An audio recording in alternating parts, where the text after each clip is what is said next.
Assalamualaikum warahmatullahi wabarakatuh. Halo teman-teman, selamat datang di podcast Cahaya Kebaikan.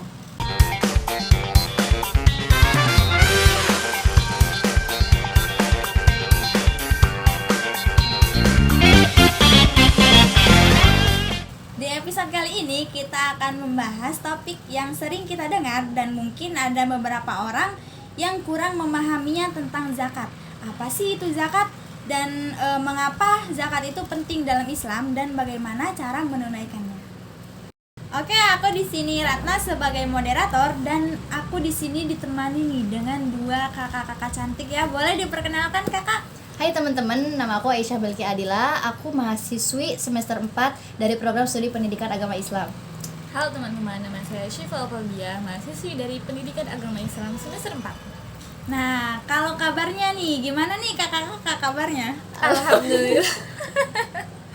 Alhamdulillah ya, saya juga baiknya.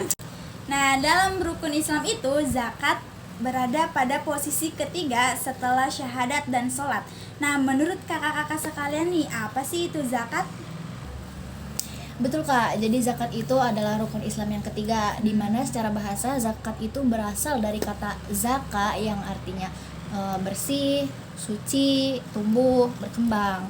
Nah, zakat itu sendiri dalam konteks Islam diartikan sebagai sebagian harta yang dikeluarkan kepada golongan-golongan tertentu atau asnaf kalau dalam zakat ya.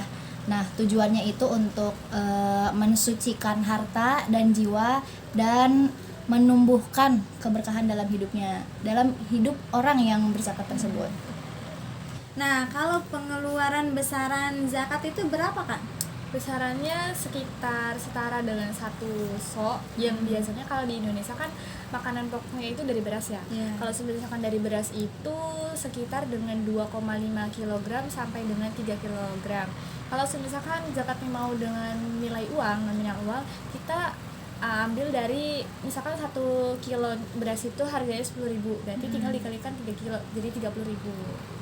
Berarti kalau harga berasnya harga 1 kilo berasnya itu 15.000, itu berarti Tinggal dikalikan aja. Berarti misalkan 2 kilo beras berarti 15 kali 2 gitu. Iya, tapi kan ukurannya 2,5 ya, 2,5 sampai 3 kg. Betul.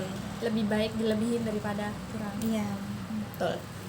Nah, kalau tadi kan tentang pengeluaran zakat ya Kak. Betul. Nah, kalau dari segi waktu dan siapa aja nih yang berhak menerima zakat itu bagaimana?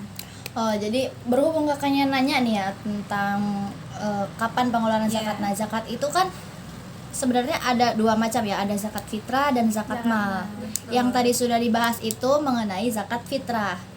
Jadi kalau zakat fitrah itu dilaksanakannya selama bulan Ramadan sampai sebelum pelaksanaan sholat Idul Fitri. Tapi biasanya kalau misalnya di kita ini ya, biasanya itu 10 hari terakhir atau detik-detik menjelang hari Idul Fitri. Kalau misalnya zakat mal ini kan zakat harta kekayaan seperti uang tabungan, emas, apa sih yang seperti petani yang punya lahan itu kan, tanah dan lain-lain sebagainya. Kalau misalnya pelaksanaan zakat mal itu ada syaratnya, ketika hartanya itu mencapai haul dan nilainya itu sudah mencapai nisabnya, atau kalau misalnya uang dan emas itu kalau digramkan ya, itu kalau digramkan dalam emas itu sudah mencapai 85 gram emas. Nah, harta yang wajib dikeluarkannya itu senilai 2,5% dari total harta yang ia miliki. Begitu. Nah, kalau dari itu sih Kak, segi siapa aja nih yang berhaknya itu? Oke, dari segi yang berhak menerima zakat itu ada 8 ya.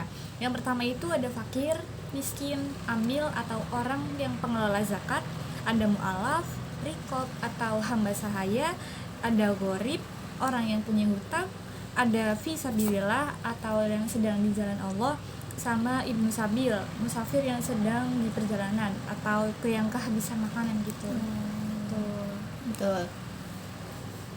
Nah, zakat itu adalah sebagian harta yang harus dikeluarkan kita sebagai umat muslim. Nah, semoga ya pembahasan tadi bisa menambah wawasan kakak-kakak semuanya nih ya Kak.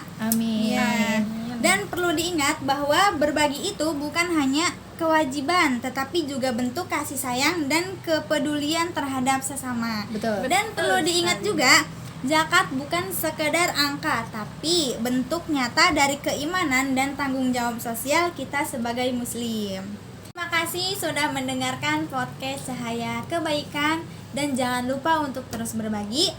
Sampai jumpa pada episode berikutnya.